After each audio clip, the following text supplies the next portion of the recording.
Imagina a un hombre que nunca tuvo un ejército, ni un trono, ni riquezas. Y aún así cambió la forma en la que millones de personas miran la historia, el trabajo y la desigualdad. Su nombre, Karl Marx, un fantasma que aún recorre el mundo. Karl Heinrich Marx nació el 5 de mayo de 1818, en la pequeña ciudad de Treveris, en lo que hoy es Alemania. Su familia era judía, pero su padre se convirtió al cristianismo para evitar la discriminación y conservar su trabajo como abogado. Desde niño, Karl aprendió que el poder no siempre depende de la verdad, sino de quién la define. Marx no era un niño común.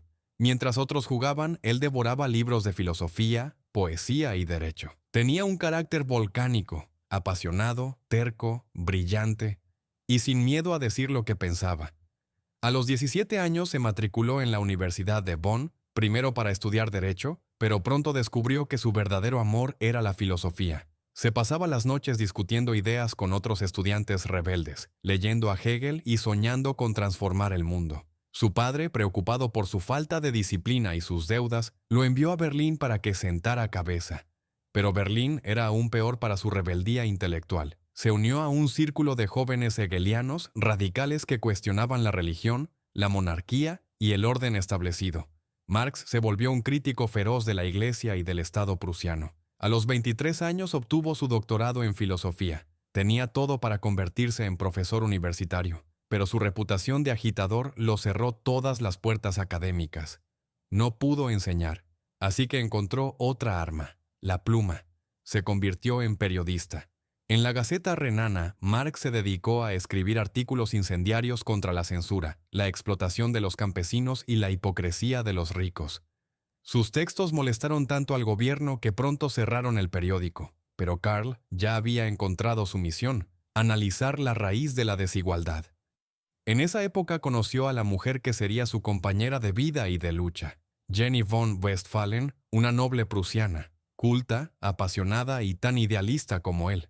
Se casaron en 1843. Su historia de amor es casi una novela. Ella abandonó la comodidad aristocrática para compartir la pobreza y el exilio con Karl. Vivieron entre deudas, mudanzas y enfermedades, pero siempre unidos. Tras el cierre de su periódico, Marx decidió que Prusia era demasiado pequeña para sus ideas. Se mudó a París, entonces el epicentro de las ideas revolucionarias. Allí conoció a exiliados de toda Europa, socialistas, anarquistas, utópicos. Fue en París donde Karl conoció a Friedrich Engels, el hijo de un rico empresario textil de Manchester. Engels admiraba los escritos de Marx, y Marx vio en Engels un aliado con recursos y convicciones. Se hicieron inseparables. Entre discusiones interminables en cafés llenos de humo, ambos comenzaron a dar forma a lo que sería una de las teorías más influyentes de la historia, el materialismo histórico. Para Marx, la historia no era un relato de reyes y héroes, sino una lucha constante entre opresores y oprimidos. Pero sus ideas radicales le trajeron problemas. Las autoridades francesas lo expulsaron por agitador peligroso. Se trasladó a Bruselas, Bélgica, donde por fin pudo reflexionar y escribir con más calma. Allí profundizó su análisis económico, convencido de que el verdadero poder no estaba en los parlamentos ni en los palacios, sino en el control de la producción. En 1848, Europa era un polvorín. Los pueblos se levantaban contra los reyes.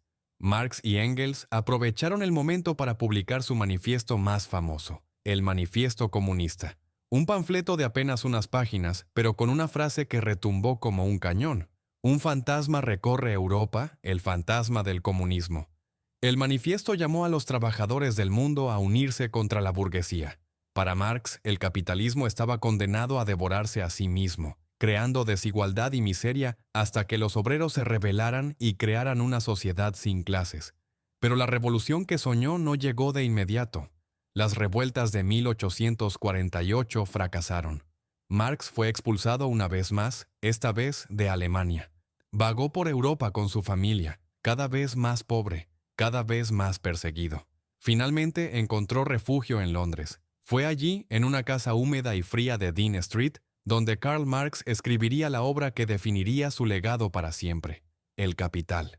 En 1849, Karl Marx y su familia llegaron a Londres casi como fugitivos. Sin trabajo estable, sin dinero y vigilado por la policía secreta prusiana, Marx vivía en una pequeña casa del barrio de Soho, rodeado de libros, papeles y niños hambrientos. A pesar de las penurias, Londres era el lugar perfecto para observar el corazón del capitalismo industrial. Las fábricas, los barrios obreros y la especulación bursátil eran la materia prima que Marx diseccionaba día y noche. Sus hijos jugaban entre montones de manuscritos, mientras Jenny, su esposa, empeñaba muebles para comprar pan. La miseria los golpeó sin piedad. 3 de sus 7 hijos murieron de hambre o enfermedades que la pobreza agravó. Marx mismo sufría problemas de hígado, abscesos dolorosos y una tos constante. Pero ni la miseria ni el dolor lograron detener su mente. Cada moneda que recibía de Engels, su amigo, protector y mecenas secreto, la invertía en papel, tinta y tabaco. Mientras el mundo seguía girando, Marx trabajaba en lo que él consideraba su gran obra científica, Das Kapital, el capital, un análisis implacable de cómo el capitalismo produce riqueza y miseria al mismo tiempo. Tardó más de 20 años en completarlo. Revisó y reescribió cada capítulo una y otra vez, obsesionado con no dejar cabos sueltos. Engels, desde Manchester, le enviaba datos de fábricas reales, estadísticas y dinero para sobrevivir. En paralelo, Marx siguió siendo un activista incansable. Fundó la Primera Internacional, una organización que unía a sindicatos y movimientos obreros de toda Europa. Allí discutía, debatía y a menudo peleaba con anarquistas, socialistas utópicos y otros revolucionarios. Su carácter feroz y su lengua afilada le ganaron admiradores y muchos enemigos. Cuando por fin publicó el primer tomo de El Capital en 1867, pocos lo entendieron. Era un libro denso, técnico, pero con una tesis clara.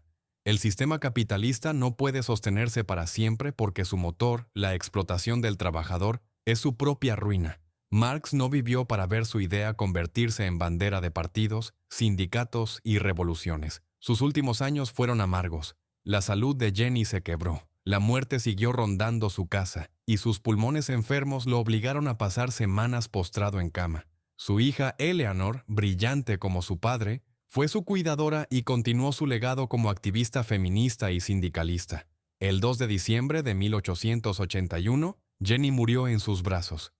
2 años después, el 14 de marzo de 1883, Karl Marx cerró los ojos para siempre, dormido en su sillón, rodeado de papeles y sueños inacabados. Tenía 64 años. En su funeral apenas asistieron una docena de personas. Engels pronunció unas palabras que resumieron todo. Su nombre vivirá a través de los siglos, y así también su obra. Y no se equivocó. Décadas después, sus ideas inspirarían movimientos obreros, partidos comunistas y revoluciones que cambiarían mapas enteros. La Revolución Rusa, la Guerra Fría, la lucha sindical en todo el mundo.